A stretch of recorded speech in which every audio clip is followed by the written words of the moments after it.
En el centro de Santiago, Inmobiliaria Cresal, donde están los mejores inmuebles, expertos en intermediación inmobiliaria. Tenemos al cliente para su propiedad. Visítenos en el centro de Santiago, calle General Pardiñas 20 Bajo, teléfono 981 590 152 o visite nuestra página web www.inmobiliariacresal.com.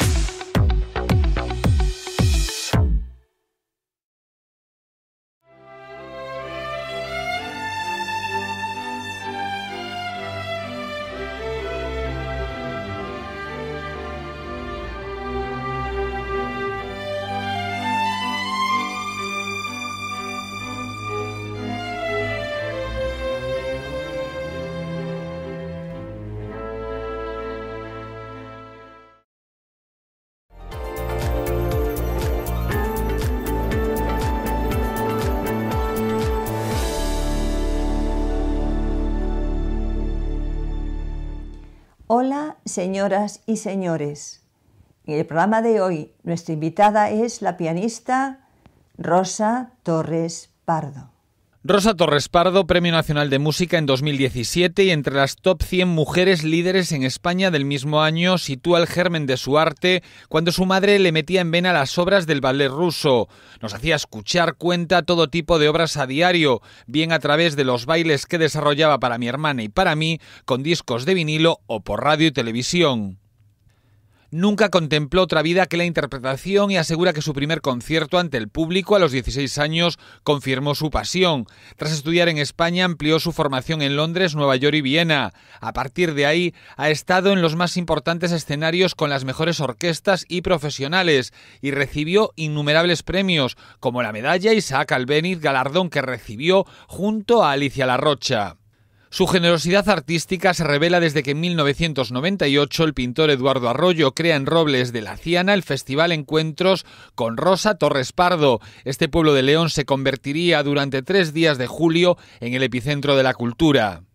Además, quiere desterrar la soledad del piano y lo acerca a otras disciplinas. Al compartir escenario con José Luis Gómez se dio cuenta de que la voz, la palabra, daban a la música una dimensión mayor. Y así al actor le siguieron el cineasta Carlos Saura, la cantante Ana Belén, el bailarín José Carlos Martínez o la cantaora Rocío Márquez, entre otros. Una gran pianista que concibe el arte de la música en compañía. Hola Rosa, ¿qué tal estás? Hola. Bienvenida, querido mundo. Muchas gracias. Enhorabuena por esa carrera impecable, llena de reconocimientos y de premios. El último además ha sido muy reciente, el Premio Nacional de Música 2017 en la categoría de intérpretes, ¿no? ¿Qué supuso en tu trayectoria este premio? Primero una gran alegría, después pensar en el reconocimiento a toda tu carrera y pensar que merece la pena hacerlo, ¿no? Porque uno siempre duda si merece la pena tanto esfuerzo, si llegas a todo el mundo, si tanto esfuerzo trae recompensa. Sí, yo pienso que es una carrera llena de éxitos, también tiene que haber muchísimo esfuerzo, muchísima disciplina. ¿Cómo has podido conciliar tu vida profesional con continuos viajes y tu vida familiar? Porque tienes una hija, Clara Muñiz, una chica guapísima, modelo, cantante, artista. ¿Cómo conseguiste esto realmente?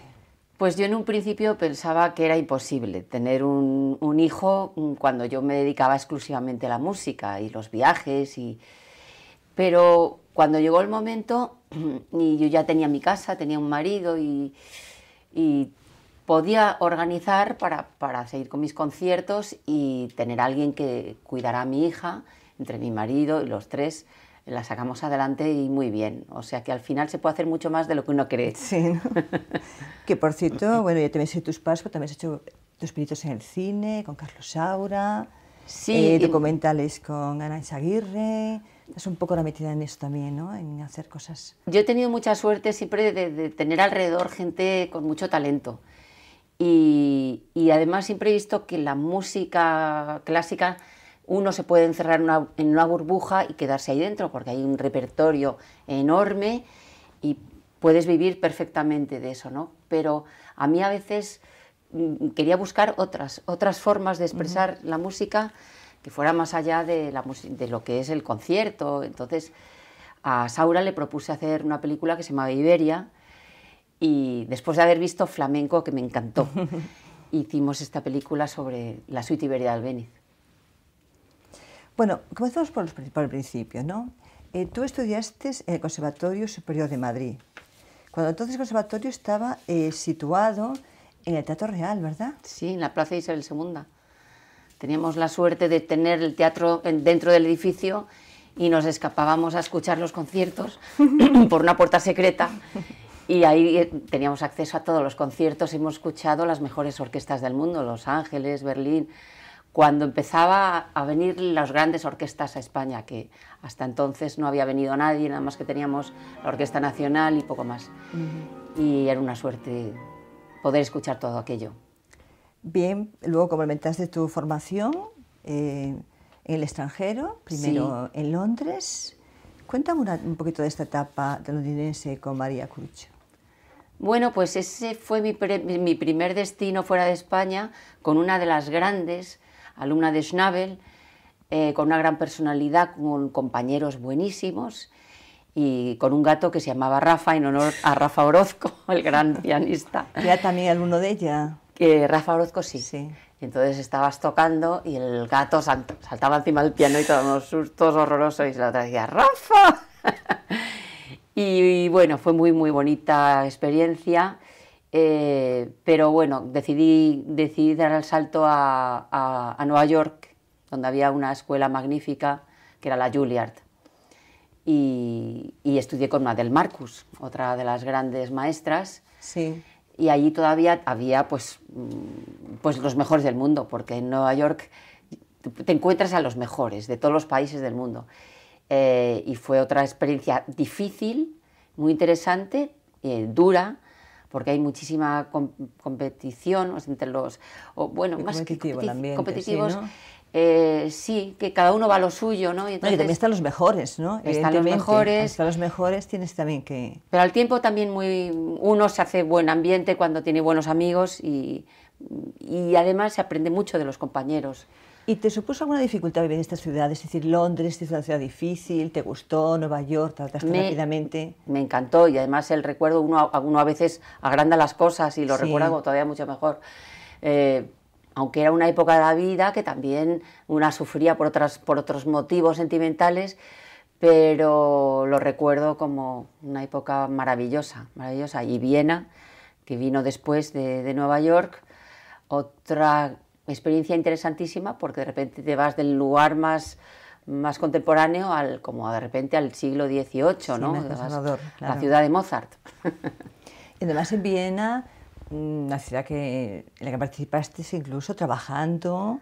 Sí, yo tocaba en algunos sitios, tenía seguridad social, estaba muy bien organizada, y también tuve muy buenos maestros y buenos amigos, ¿no? Y buenos amigos como Mauricio Sotelo, con el que compartí piso. Allí hay unos pisos maravillosos, de esos de techos altos, y tenías tu piano en un gran salón. Y bueno, pues muy interesante también. ¿Y qué te iba a decir? En estas ciudades, aparte de tocar, que me imagino que tocarías muchísimas horas, ¿qué tipo de actividades hacías? ¿Participabas en eventos? No sé, ¿disfrutabas de la ciudad en general? Sí, claro. Las ciudades tienen tantas oportunidades, imagino. ¿Te refieres a Viena? Prefiero a las tres, es decir, ¿cómo era la vida aparte de estudiar, los conservatorios, las escuelas? ¿Qué tipo de vida hacías? Muy diferente en cada una de ellas, ¿no? En Londres iba mucho a los conciertos, que los tenía muy a mano, los alumnos, compañeros tocaban. En Nueva York, en la propia escuela, sin salir, aquello era una ciudad, también tenías la música ahí dentro, y fuera, por supuesto, en el Carnegie Hall y tantos otros lugares. Y luego en Viena, ya que podemos decir, en el Musikverein, yo qué sé, y luego pues ir a los palacios, también se hacía mucha música en los palacios. Era otro tipo de vida, pues ya te digo que era como dar un salto hacia el pasado, y muy mágico y muy bonito, es como meterte en decorado de una película de época. Bien, La música española ha jugado un papel muy importante en tu carrera profesional, ¿no? Has tocado al Padre Soler, Granados, Albéniz, e incluso has recibido la medalla de Isaac Albéniz junto a Alicia de la Rocha. También has hecho algunas incursiones quizás un poco más arriesgadas con Albéniz, ¿no? Sí. Contanos un poquito de esto. A ver, yo la música española, pues a través de mi madre que bailaba, bueno, le encantaba la música rusa y la española, que está muy relacionada. Y ella nos cantaba, nos bailaba, y a mí me parece una música tan nuestra que comprendí que era la música que tenía que hacer, que aunque Mozart y Beethoven está muy bien, pero ¿quién mejor que los españoles para hacer nuestra música, que es fantástica, ¿no? Claro.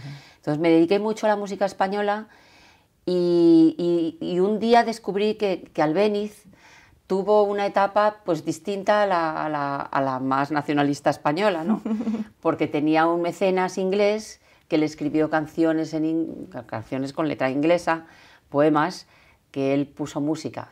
Cuando tú pones música sobre una letra en inglés, aquello adquiere otra dimensión, ¿no? Yeah. Un poco, no sé, inspiradas en la música medieval. Entonces hay canciones como Caterpillar. Hice un disco con una mezzosoprano, Marina Pardo, que fue como un crossover, que como salirte de, como me dijo una vez el hijo de Saber, estás sacando los pies del plato. Y yo, pues eso, hacer lo que te apetece, que es cantar esas canciones como si las cantaras tú o la gente, cualquier persona, ¿no? Con una voz sin impostar. Y suenan distintas y suenan muy bien.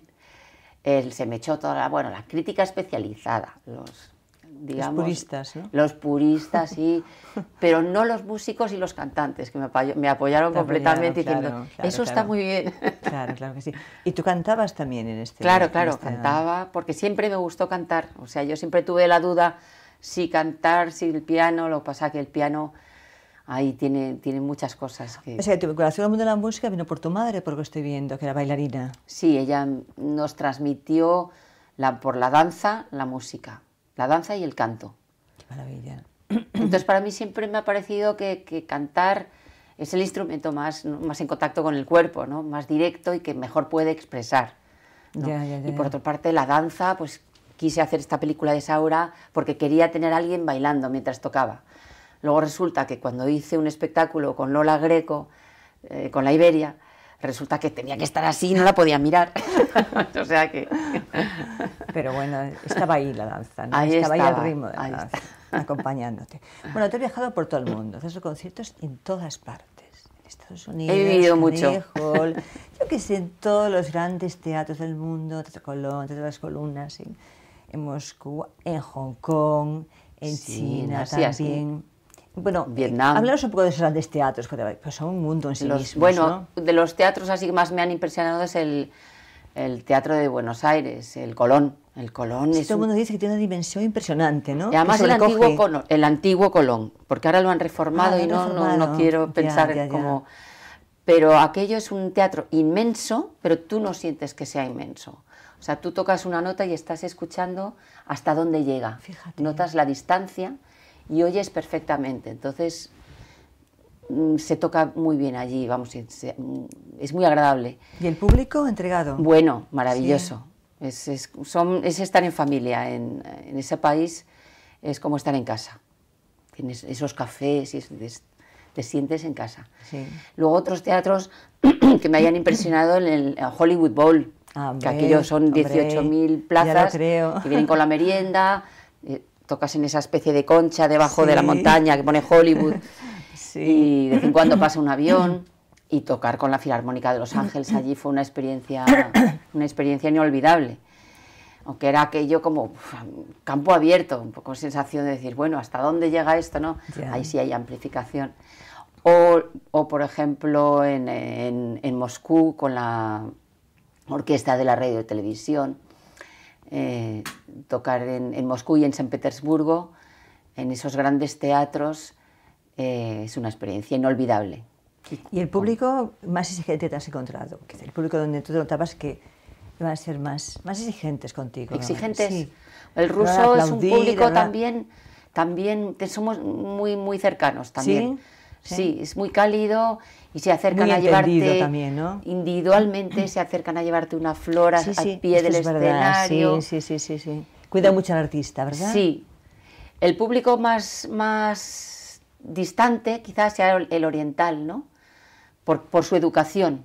O sea, recuerdo en Pekín, para tocar para un teatro gigantesco, que ahí entraba y salía la gente y comían en el propio...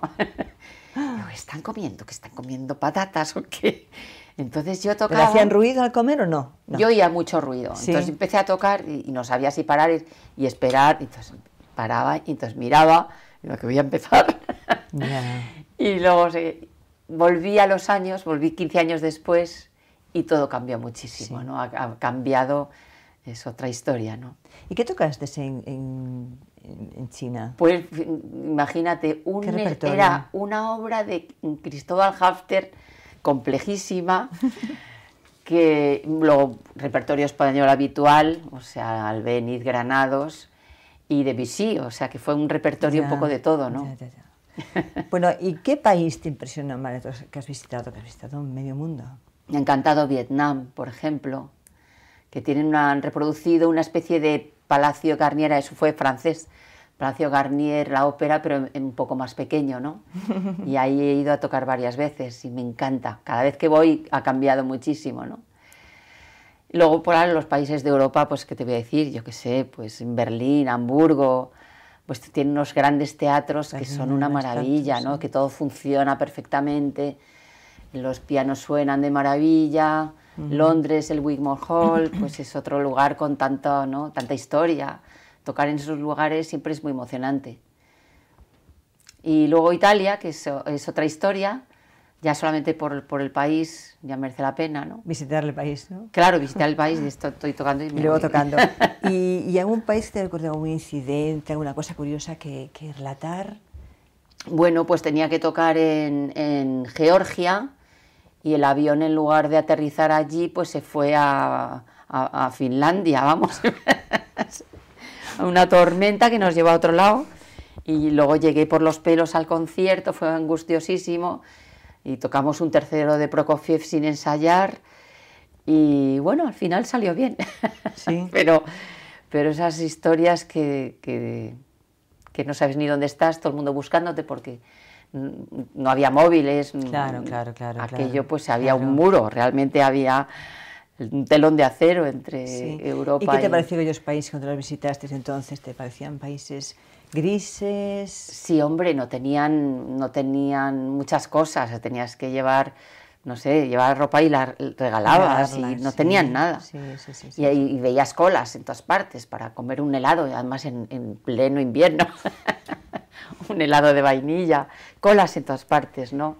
A mí lo que me impresionó muchísimo en los países, bueno, cuando se hacía la URSS, era lo poco a escala humana que eran las plazas. Eran enormes plazas con 5 personas. Sí. Estaba una sensación de ciudad vacía.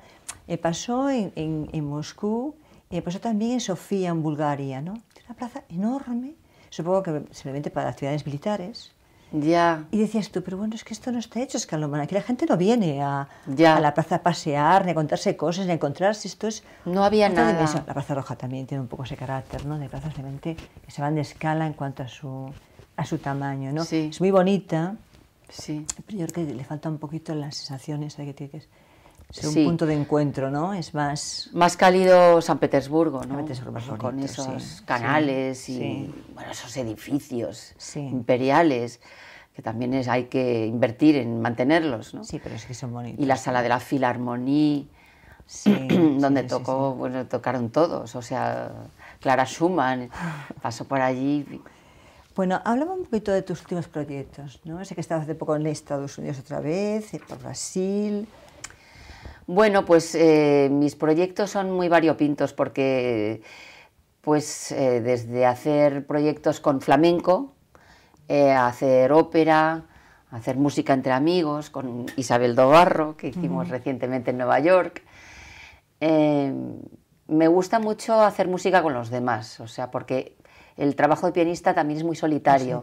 Sí. Entonces he viajado mucho sola, luego cenas solo, no siempre, pero Es poco... Sí, sí, sí. Y es, eso de compartir también es enriquecerte, es inspirador. Entonces, por eso me gusta alternar con la danza, con el canto y últimamente con el cine. Con Arantxa Aguirre hemos hecho un documental sobre Soler. Previamente habíamos hecho Iberia con Saura. Sí. Lo que pasa es que Saura era el gran gurú y aquí Arantxa Aguirre ya es una amiga con la que podemos discutir, ver qué hacemos conjuntamente. Y hemos hecho una película sobre Soler para descubrir la figura de Soler, entrevistando a los grandes musicólogos que saben. Es una cosa un poco pedagógica y luego artística, porque Arantxa Aguirre es muy artista y aporta su arte. Y ahora estamos con una película sobre Granados. Ajá. Porque creo ¿Sobre que... Illescas o sobre todo sobre su vida, su entorno, sus amistades, o sea, es interesante desde el lado histórico, desde el lado musical, en esa época, pues todas las influencias que venían, yo qué sé, desde Alemania, la música romántica, el modernismo, todo eso pues es apasionante. Y me di cuenta que el cine reúne todos esos ingredientes y los pones allí a disposición de los demás. Bueno, ahora me gustaría conocer algo más de ti. ¿Cuál es tu principal rasgo de carácter? Mi carácter, vale. ¿Cuál es mi signo del zodiaco? A ver, como diría, tu preguntaría principal la Curcho, me decía, ¿qué signo tienes? Pues soy Escorpión, tengo bastante carácter, pero suavizado por los años, porque he aprendido que hay que ser contenida. Eso también me ocurría en la música, ¿no? Que es demasiado. Es decir, no, un poco de distancia que hay que controlar, cabeza fría. ¿Cuál es tu ideal de felicidad? Pues estar con mis amigos y estar con ellos ya es estar feliz, con los míos, con mi hija, mi marido. ¿Tu compositor favorito? Eso me pones en un aprieto. No tengo favoritos, son muchos mis amantes musicales. ¿A qué recurres cuando te sientes un poco más...? Ese que tocas cuando me encanta Schumann, me encanta Brahms, al final los románticos, pero me encanta Prokofiev y Rachmaninoff. Bueno, pero ese que tocas cuando llegas a casa y dices, voy a palmar el piano y te sale una pieza de él siempre, así como... Pues a lo mejor me pongo a cantar un blues, es que... Sí, es complicado. Sí. ¿Qué es lo que más detestas en general en la vida? El tedio, la falta de trabajo, que alguien no haga lo que tiene que hacer, que pierda el tiempo, perder el tiempo. ¿Cuál es el estado más típico de tu ánimo?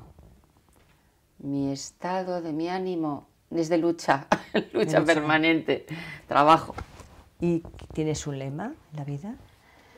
Mi lema es dar, ¿no? Dar. Compartir. Bueno, pues muchísimas gracias. Muchas gracias, María. Tu tiempo, experiencia con nosotros. Ha sido un placer hablar contigo, Rosa. Igualmente.